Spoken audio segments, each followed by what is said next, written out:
আম, আবারও চলে এলাম সাগরের টানে, সাগরের পাড়ে। এখন সকাল 8টা।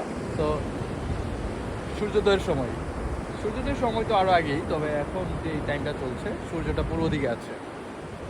তো সূর্য পূর্ব দিকে থাকলে কি হয়, সূর্যের লাইটের ফোকাসটা সাগরের পানিতে পড়ে, পানিগুলো চমৎকার নীল কালার দেখায়। যখন বিকেলবেলা আবার সূর্য অস্ত যাবে তখন কি হয়, তখন আবার পানিগুলোকে একটু কালচে দেখায়। তো দুই রকম একটা সিনারিও তৈরি হয় এখানে। তো আমি ভাবলাম যে রুমে ঘুমিয়ে সময় না কাটিয়ে সকালবেলা একটু ফ্রেশ ওয়েদার, ফ্রেশ মোমেন্টে কিছু সময় হাঁটি সাগরের পাড়, যেটা আসলে আমাদের স্বাস্থ্যের জন্য খুবই ভালো।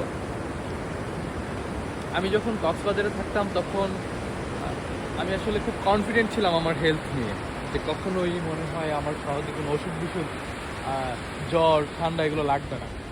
কিন্তু আমি যেই ঢাকায় মুভ করেছি, রেগুলারলি আসলে আমার জ্বর ঠান্ডা বিভিন্ন ধরনের হেলথ ইস্যু শুরু হয়ে যায়।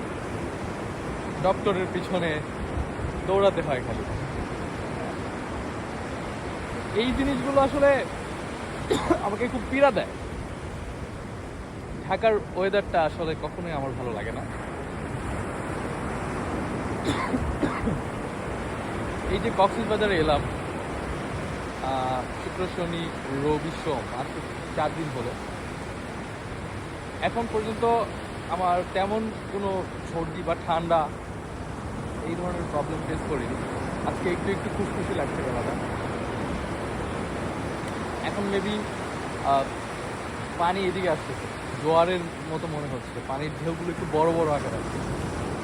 আচ্ছা, সানরাইজের সময় কি হয় সেটা হচ্ছে, ছবি ভিডিও করলে সেটার লাইটিংটা একটু সুন্দর হয়। সানসেটের সময় যেটা পাওয়া পসিবল হয় না, কারণ তখন সূর্যটা পশ্চিম দিকে থাকে, আপনি সমুদ্রের ভিউটা ভালো করে নিতে পারবেন। আর আমি মূলত তেমন ব্লগিং করি না, প্রফেশনাল ব্লগার নই আমি, কোনো ইনকাম টার্গেটে ব্লগ করি না। আমি বিভিন্ন জায়গায় ঘুরি, আমার লাইফস্টাইলটা মনে হয় যে আমি একটু ট্রাভেল অ্যান্ড ট্যুরে বেশি সময় দিই। তো এই জন্য আমি যে যে জায়গাগুলো যাই ওগুলো চাই যে আমার কোনোভাবে ভিডিও আকারে স্টোর করে রাখার জন্য। অ্যান্ড আমি এগুলো হয়তো ফেসবুক ছাড়া আর কোথাও দিব না, আমার কোনো ইউটিউব চ্যানেল নেই। ফেসবুকে দেওয়ার মানেটা হচ্ছে, ফেসবুক এমন একটা সোশ্যাল মিডিয়া বা একটা প্ল্যাটফর্ম যেখানে আমার কোনো স্মৃতি যদি আমি সেখানে রেখে দেই, প্রতি বছরে বছরে সে আমাকে সেটা অটোমেটিকলি দেখায়, তখন দেখতে ভালো লাগে আমার। ভালো লাগার কারণ থেকে আসলে, এই ধরনের ভালো লাগার কারণ থেকে আসলে আমি ভিডিও করি এবং সেটা ফেসবুকে দেই। এই যে পানির পরিমাণ বাড়ছে, মেবি এটা জোয়ারের একটা সিমটম। জোয়ার আসতেছে, এখন জোয়ারের টাইম মেবি।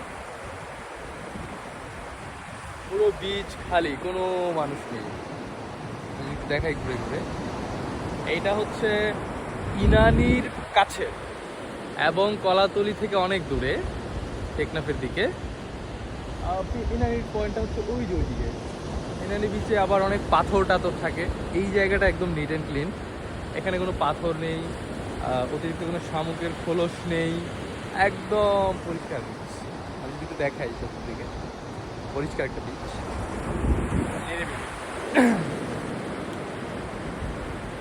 ভালো লাগছে সকাল সকাল এই ওয়েদারে, একটু জগিংও হয়ে গেল।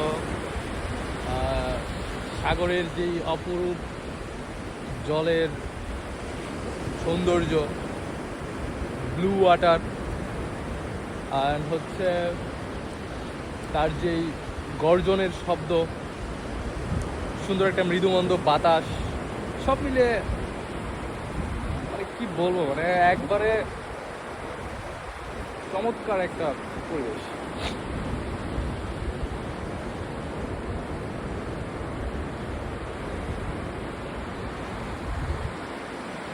একটু পানিতে পাবি যায়।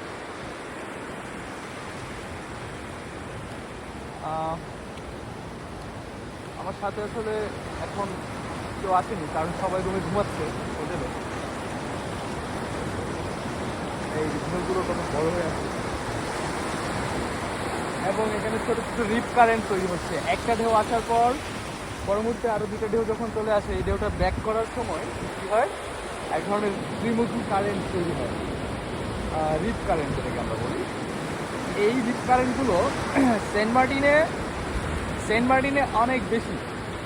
আর সেন্ট মার্টিনে কিছু কিছু জায়গা আছে এত ডেঞ্জারাস, সেখানে রিপ কারেন্টের কারণে মানুষ যখন সাঁতার কাটে, ত্রিমুখী কারেন্ট যে তাকে এমনভাবে অ্যাটাক করে, সে আর সাঁতার দিয়ে কোনো লাভ হয় না, এবং তার ডেড বডিও খুঁজে পাওয়া যায় না। এমনভাবে সে কারেন্টটা তাকে ভিতরে নিতে হবে। যাই হোক, আমরা সবাই সতর্ক থাকবো। কালকে একটা কথা বলেছিলাম যে যত বেশি সুন্দর তত বেশি বিপদ। তো এই জিনিসগুলো আমাদের মাথায় থাকতে হবে, নাহলে কি হয়, হিতের বিপরীত হয়। আসলাম ঘুরতে, এনজয় করতে, কোনো একটা বাজে একটা স্মৃতির সাথে নিয়ে সারা জীবন বেড়াতে হবে। আল্লাহ সবাইকে হেফাজতে রাখুক, ভালো রাখুক, কোনো যেন দুর্ঘটনা, আল্লাহ কাউকে দুর্ঘটনার সম্মুখীন না করে। কালকে একটা মজার ঘটনা হয়েছে। রাতে যখন আমি এখানে এসেছি আমার কলিগদের সাথে একটু বিচে পা ভেজাবো, আমি আমার জুতাগুলো অনেক দূরে এখানে রেখে দিয়েছি, কারণ জুতা নিয়ে হাঁটতে অসুবিধা হচ্ছিল পানিতে। তো আসলে আমার মেজারমেন্টটা ভুল ছিল। এর আগে কখনো আমার সাথে এমন হয় না, আমি অনেকবার বিচে নেমেছি, কিন্তু আমার সাথে কখনো এমন হয় নাই। এইবার আমার জুতাগুলো সাগর দিয়ে চলে গেছে। আমি যখন আমার কলিগদের ছবি ভিডিও করছিলাম, আমার মনে হচ্ছিল আমার পায়ে কিছু একটা লাগতেছে, বাট ওটা যে আমার জুতা ছিল আমি বুঝতেই পারি নাই। যাই হোক, একটা জুতাও খুঁজে পাই নাই, কোথায় চলে গেছে কে জানে। পানি আসতেছে, জোয়ার আসতেছে। আমাকে আবার হোটেলে যেতে হবে 8:30টায়, যেহেতু ব্রেকফাস্ট টাইম। আমি ব্রেকফাস্ট করে একটু শাওয়ার নেওয়ার চেষ্টা করব। এরপরে কিছু কাজ আছে, কাজগুলো করব। তো সবাই ভালো থাকেন, আবারও কথা হবে। আল্লাহ হাফেজ।